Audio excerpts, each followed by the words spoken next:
The former president of Brazil, Jair Bolsonaro, has been sentenced to more than 27 years in jail for trying to orchestrate a coup after he lost the 2022 election.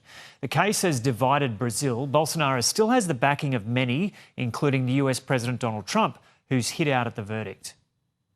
I watched that trial. I know him pretty well. Foreign leader. I thought he was a good president of Brazil.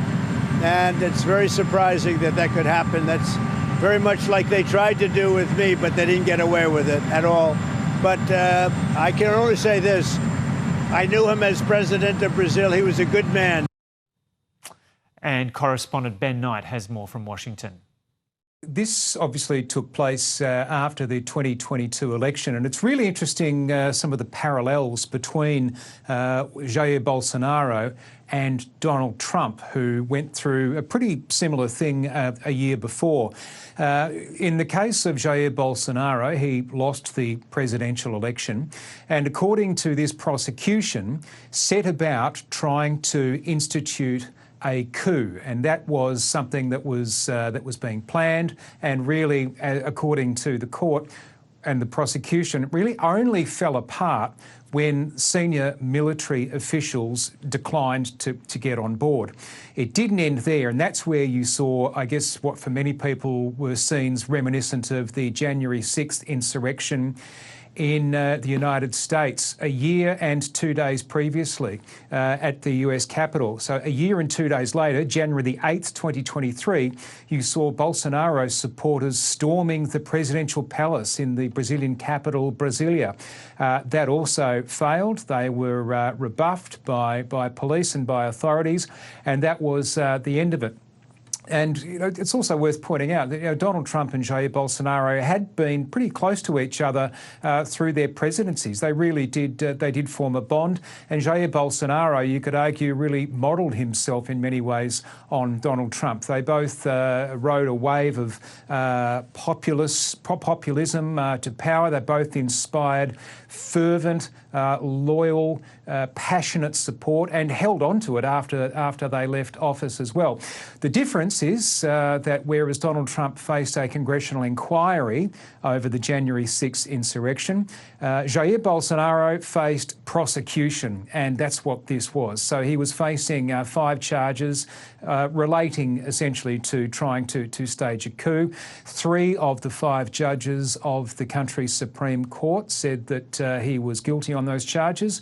All you need is a majority, and that's what that was. So he was found guilty, and they didn't muck around. A short time later, literally just hours later, he has been sentenced to 27 years and 3 months in jail.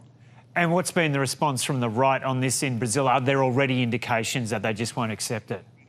Well, no, I mean, even earlier this week on Brazil's Independence Day, you saw tens of thousands of people in the streets rallying against this trial, against the Supreme Court. It is quite politically divisive. And even the main prosecutor who is behind this trial, behind this prosecution, is himself a bit of a controversial figure. It's seen, certainly by Bolsonaro's supporters, to have been politically motivated. It has gone through the motions. It has gone through the Supreme Court. So this is really going to be a test of the country's institutions. Brazil is still a very young democracy. It only emerged from being essentially a military dictatorship back in 1985. It's had successful elections.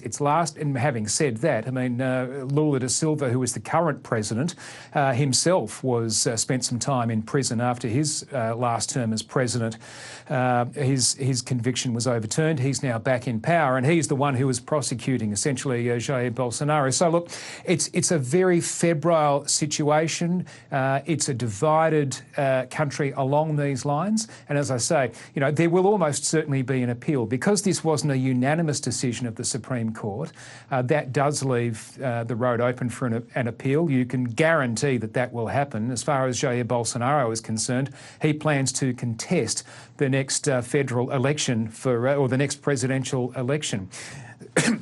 So it's a difficult time ahead for Brazil. As I say, this will be a real test of how those institutions, the judiciary, the government, the public service, the military, how all of that holds up on what will be its greatest test since it returned to democracy.